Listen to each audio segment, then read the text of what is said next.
Hola, soy Juan Torres López. Las cotizaciones sociales son un expolio estatal a las empresas, como deja caer Daniel Lacalle en un vídeo reciente.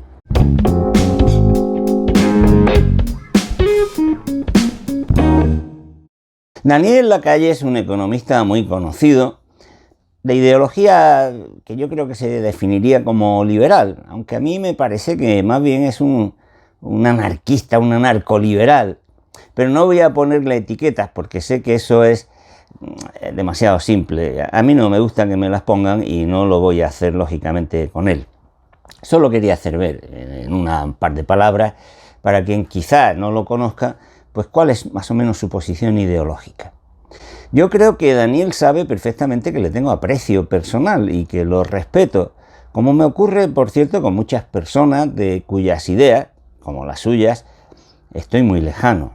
Y a mí me consta que Daniel también me respeta, porque sé que a algunas personas que conozco le ha hablado bien de mí. Yo se lo agradezco y quiero decir con todo esto que si critico sus ideas económicas, pues lo hago desde el respeto y con toda mi cordialidad.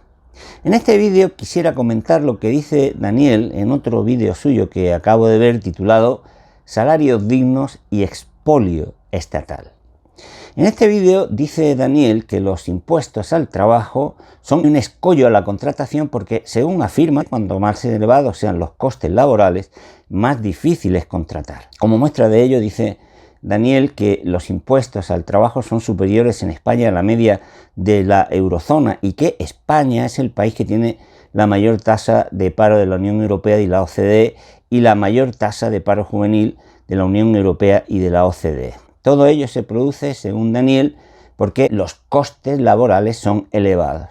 Y en fin, esto es lo que entonces justificaría que en el título del vídeo se incluya esta expresión de expolio estatal. A mi juicio, sin embargo, Daniel incurre en algunos errores básicos cuando analiza la naturaleza de las cotizaciones sociales, y de ahí la de los impuestos en general, y sus efectos sobre la economía. Antes de nada diré que no pongo en duda que es fundamental crear las mejores condiciones posibles para que las empresas creen empleo y que eso solo se puede lograr si obtienen beneficio. Aunque también es cierto que su posible creación de empleo no solo depende de esto, pero en este asunto no voy a entrar ahora. La verdad es que esa identificación que suele hacer Daniel y otros economistas de derechas entre los economistas que somos críticos o de izquierda con los enemigos de las empresas, yo creo que es una simple caricatura y Daniel lo sabe, no es seria. Pero en fin, vayamos al grano. Nadie puede poner en duda que las cotizaciones sociales son un coste laboral para las empresas, sin duda ninguna. Pero las cotizaciones y los impuestos en general son solo costes para las empresas y, sobre todo, a la hora de establecer las dificultades que las empresas tienen para crear empleo, ¿podemos fijarnos solo en las cotizaciones como costes que han de soportar? Voy a tratar de explicar lo que quiero decir de la forma más sencilla posible. ¿Qué son las cotizaciones sociales? Son efectivamente un coste que han de soportar las empresas, lo mismo que soportan el salario directo. En el caso de las cotizaciones sociales, para financiar las prestaciones de la seguridad social que reciben los trabajadores. Es decir, las prestaciones destinadas a asistencia sanitaria, las ayudas por incapacidad, nacimiento, cuidados, por desempleo o a las pensiones de jubilación, viudedad, invalidez, etc. ¿Es obligado que haya cotizaciones sociales para financiar todo esto? Desde luego que no. Las cotizaciones sociales son el resultado de una decisión política tomada en su día por una sociedad democrática. En nuestro caso, que está recogida en el artículo 41 de nuestra Constitución, que dice: los poderes públicos mantendrán un régimen público de seguridad social para todos los ciudadanos que garantice la asistencia y prestaciones sociales suficientes ante situaciones de necesidad, especialmente en caso de desempleo. Eso ya significa, en mi modesta opinión, que Daniel Lacalle no tiene en cuenta un aspecto importante. A él le puede parecer que las cotizaciones sociales sobran o que son muy elevadas, pero la realidad es que se destinan a hacer efectivo un mandato constitucional. Se puede discutir si la seguridad social se debe financiar con más o menos cotizaciones sociales o con más o menos impuestos generales. Pero si se quiere cumplir con este mandato constitucional, el Estado debe disponer de recursos y si se propone que bajen las cotizaciones, debe decirse al mismo tiempo qué otra fuente de ingreso público debe entonces aumentar. Una cosa sin la otra es trampa o incumplimiento de la Constitución. ¿Las cotizaciones sociales son un obstáculo para el empleo? Pues si se considera tan solo su naturaleza de coste laboral, desde luego que sí. Entonces le tendría que dar la razón a Daniel. Pero ¿se pueden hacer afirmaciones sobre el efecto de las cotizaciones sobre el empleo, teniéndolas presentes solamente a ellas? Veamos el olvido esencial de Daniel. Cuando él se refiere a las condiciones que permiten a las empresas crear empleo, se refiere solo a los costes, pero no a los ingresos, a las ventas. Obviamente, por muy bajos que sean los costes laborales, incluso a coste salarial cero, las empresas no contratarían ni a un solo trabajador si no obtienen beneficios. Y estos dependen no solo de los costes laborales, fiscales, financieros, sino también de sus ingresos por ventas. El olvido fatal de Daniel Lacalle es que no tiene en cuenta que prácticamente todos y cada uno de los euros que se gastan en cotizaciones sociales vuelven antes o después a las empresas en forma de ventas. ¿A qué dedican los españoles los más de 194.000 millones de euros que nos vamos a gastar en 2023, más o menos, en pensiones contributivas, de invalidez y otras transferencias?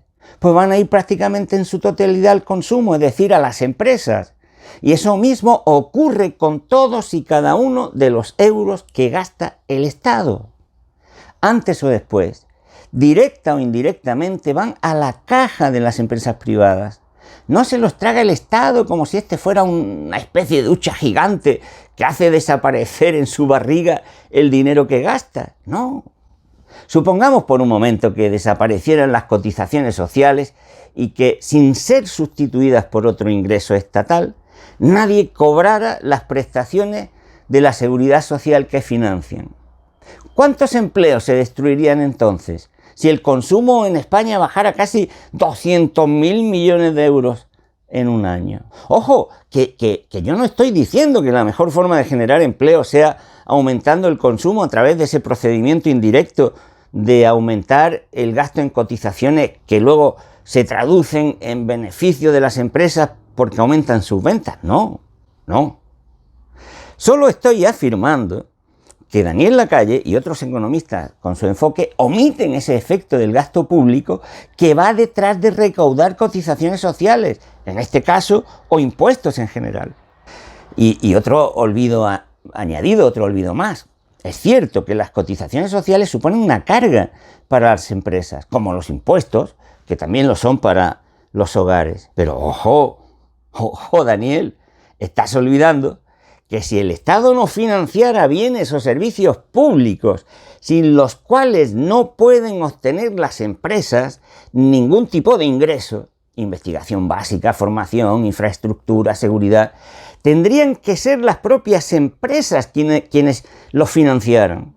Por tanto, si se quiere ser riguroso cuando se habla de reducir las cotizaciones sociales o los impuestos, habría que incluir el mayor coste al que deberían enfrentarse las empresas para financiar todos esos conceptos, todos esos bienes y servicios.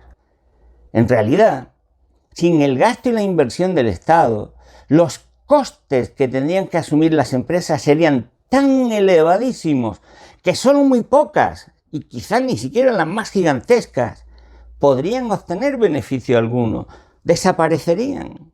En fin, la crítica que hace Daniel Lacalle y otros economistas de su tendencia ideológica a las cotizaciones sociales y a los impuestos está sesgada, porque solo tienen en cuenta una parte de la cuestión al analizar su impacto sobre el empleo. El coste que suponen para las empresas, como digo, sin considerar los beneficios que les acarrea el gasto que financian y los menores costes que las empresas soportan al hacerse cargo el Estado de bienes y servicios sin los cuales no podrían funcionar. Bueno, y termino con algo que me gustaría, eso sí, que quedara claro. Insisto, yo no estoy defendiendo ahora que la mejor manera de hacer efectivo el mandato de nuestra Constitución o de impulsar a la economía y crear empleo sea aumentando las cotizaciones sociales. No estoy hablando de eso. Quien haya leído mis trabajos sabe que no soy un impuestista, es decir, alguien que cree en el mágico poder de subir los impuestos. Más bien al revés. Creo que mejor que redistribuir es aumentar con equilibrio los ingresos originarios. Pero de esto último podemos hablar en otra ocasión. Hoy yo solo quería señalar que detrás de la crítica anarcoliberal, perdona Daniel la etiqueta si me estás escuchando, hay trampa, porque se dejan fuera elementos esenciales.